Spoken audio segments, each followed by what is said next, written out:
আসসালামু আলাইকুম বন্ধুরা, আমার হেসেলে আপনাদের সকলকে জানাই স্বাগত। বন্ধুরা, আজকে আপনাদের সঙ্গে শেয়ার করব টমেটো চাটনির রেসিপি। একদম সিম্পল একটা টমেটো চাটনির রেসিপি আপনাদের সঙ্গে শেয়ার করব। খুবই ইজিভাবে বানাবো আর খুবই ঝটপট বানাবো বন্ধুরা রেসিপিটি। তো আপনাদের কাছে অনুরোধ রইল রেসিপিটি পুরো দেখার জন্য। আর রেসিপিটি যদি ভালো লেগে থাকে তবে অবশ্যই আমার চ্যানেলকে লাইক, শেয়ার এবং সাবস্ক্রাইব করে আমার সঙ্গে থাকবেন। বন্ধুরা, আমার রেসিপি বানানোর উদ্দেশ্য হচ্ছে খুবই সহজভাবে রেসিপিসগুলো শেখানো। যারা প্রথম রান্না শিখছেন তাদের কাছে কিন্তু রান্নাটা অনেকটাই কঠিন একটা বিষয়। তো সেই কারণে যাতে তাদের কোনো কঠিন না লাগে এবং সহজভাবে যাতে রেসিপিসগুলো সুন্দর সুন্দর অনেকগুলো রেসিপিস বানাতে পারেন, আপনারা সব রকমের রেসিপিস বানাতে পারেন, সেই কারণে কিন্তু আমার চ্যানেলে প্রত্যেকটা রেসিপি খুবই ইজিভাবে, খুবই ইজি প্রসেসে আর খুবই সহজভাবে বানানো আছে। তো বন্ধুরা, অবশ্যই চ্যানেলটিকে সাবস্ক্রাইব করে আমার সঙ্গে থাকার অনুরোধ রইল। তো বন্ধুরা দেখুন, আমি এখানে কড়া বসিয়ে দিয়েছি গ্যাস অন করে, আর তার মধ্যে দিয়ে দিলাম অল্প একটু সাদা তেল। তেল গরম হয়ে গেছে, দিয়ে দিলাম একটুখানি পাঁচফোড়ন। পাঁচফোড়নটাকে জাস্ট একটু ফ্রাই করে নেবো 30 সেকেন্ডস মতো।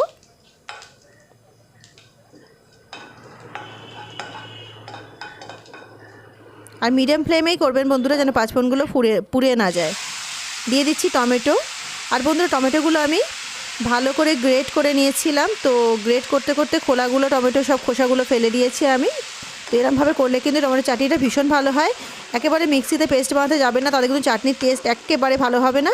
আর বড় বড় করে কাটলেও কিন্তু একটু ডিস্টার্ব হতে দেরি সময় লাগে একটু। তো সেই কারণে কিন্তু এইভাবে যদি একটু গ্রেট করে নেন টমেটোগুলো, তাহলে কিন্তু এতে খুব তাড়াতাড়ি হবে এবং খুব সুন্দর টেস্ট হবে। একটু স্বাদ মতো লবণ দিয়ে দিয়েছি বন্ধুরা। আর বন্ধুরা, লবণের পরিমাণটা কিন্তু একেবারেই সামান্য দেবেন, খুব বেশি লবণ দিতে যাবেন না, যেহেতু এটা মিষ্টি চাটনি বানাচ্ছি। তো স্বাদটা ব্যালেন্স করার জন্য অল্প একটু লবণ দিলেই হবে। আর একটুখানি হলুদ গুঁড়ো দিচ্ছি যাতে এর কালারটা খুব সুন্দর আসে বন্ধুরা। তো হলুদ গুঁড়ো নাও দিতে পারেন, কিন্তু দিলে না বেশ সুন্দর একটা কালার হয়, সেই কারণে আমি এতে একটু হলুদ গুঁড়ো অ্যাড করলাম। তো সব কিছু দিয়ে লবণ হলুদ গুঁড়োকে দিয়ে তারপর ভালো করে মিক্স করে নিতে হবে এটা। আর টমেটো তো আমার গ্রেট করাই আছে, তো এটা কিন্তু হতে বেশিক্ষণ লাগবে না, খুবই ঝটপট হয়ে যাবে চাটনিটা। তো দেখুন 2 মিনিট মতো এটাকে আমি না একটু কুক করে নিয়েছি। 2 মিনিট মতো কুক করার পরে দেখুন কাঁচা গন্ধগুলো কিন্তু টমেটো অনেকটাই চলে গেছে আর সুন্দরভাবে কুক হয়ে গেছে।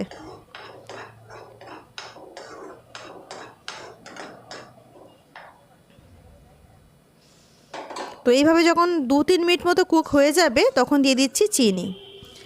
আমি যেহেতু এখানে মিডিয়াম সাইজের 4টে টমেটো নিয়েছি, তো সেই কারণে এখানে আমি 5 চামচ চিনি দিলাম। তো আপনারা কিন্তু আপনাদের স্বাদ মতো মিষ্টিটা কম বেশি করতেই পারেন, অনেকে অনেক বেশি মিষ্টি পছন্দ করেন না, তো তারা একটু কম মিষ্টি দিতে পারেন। আমি এখানে 5 টেবিল স্পুন চিনি অ্যাড করেছি। চিনিটা অ্যাড করার পরে সুন্দরভাবে মিক্স করে নেব চিনিটা। আর চিনিটা যেই মেল্ট হতে শুরু করবে বন্ধুরা, সেই সময় দিয়ে দিচ্ছি এর মধ্যে কাজু আর কিশমিশ। কাজু কিশমিশ ছাড়াও কিন্তু আপনারা চাটনিটা বানাতে পারেন, তাতেও কিন্তু টেস্ট সুন্দর হবে। কাজু কিশমিশটা দিলেও ভালো লাগে, যারা খেতে ভালোবাসেন কাজু কিশমিশ চাটনির সঙ্গে তারা অবশ্যই দিয়ে খাবেন। এটা আপনাদের উপরেই ছেড়ে দিলাম। সুন্দরভাবে মিক্স করে নিচ্ছি। আর মোটামুটি চাটনি কিন্তু আমাদের রেডি বলতে পারেন। আর বেশিক্ষণ লাগলো না, যেহেতু আমি এটাকে গ্রেট করে নিয়েছিলাম বলে। তো অবশ্যই আপনাদের কাছে রিকোয়েস্ট হলো অবশ্যই গ্রেট করে চাটনি বানাবেন, তাহলে খুব ঝটপট চাটনিটা হবে আর টেস্ট কিন্তু খুবই সুন্দর হবে। এটাকে ভালো করে মিক্স করে নিচ্ছি বারবার। আর গ্যাসের ফ্লেমটা কিন্তু আমি মিডিয়াম ফ্লেমে রেখেই রান্নাটা করছি, তো অবশ্যই মিডিয়াম ফ্লেমে করবেন, খুব হাই ফ্লেমেও না আর খুব লো ফ্লেমেও না, মোটামুটি মিডিয়াম ফ্লেমে রেখে করলে কিন্তু চাটনিটা পারফেক্ট হবে। আর কাজু কিশমিশ দেওয়ার পরে কিন্তু বন্ধুরা এটাকে আরও 2 মিনিট মতো কুক করে নিতে হবে।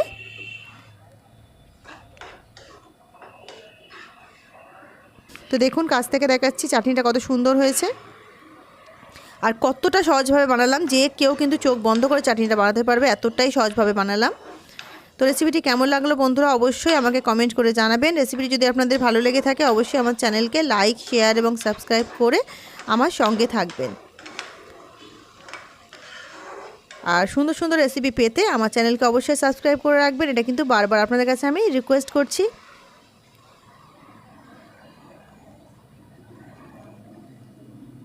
তো বন্ধুরা, রেসিপিটি পুরো দেখার জন্য আপনাদের সকলকে জানাই অসংখ্য ধন্যবাদ। দেখা হচ্ছে একটা অন্য নতুন রেসিপির সঙ্গে। ততক্ষণ সবাই ভালো থাকুন, সুস্থ থাকুন। আল্লাহ হাফিজ।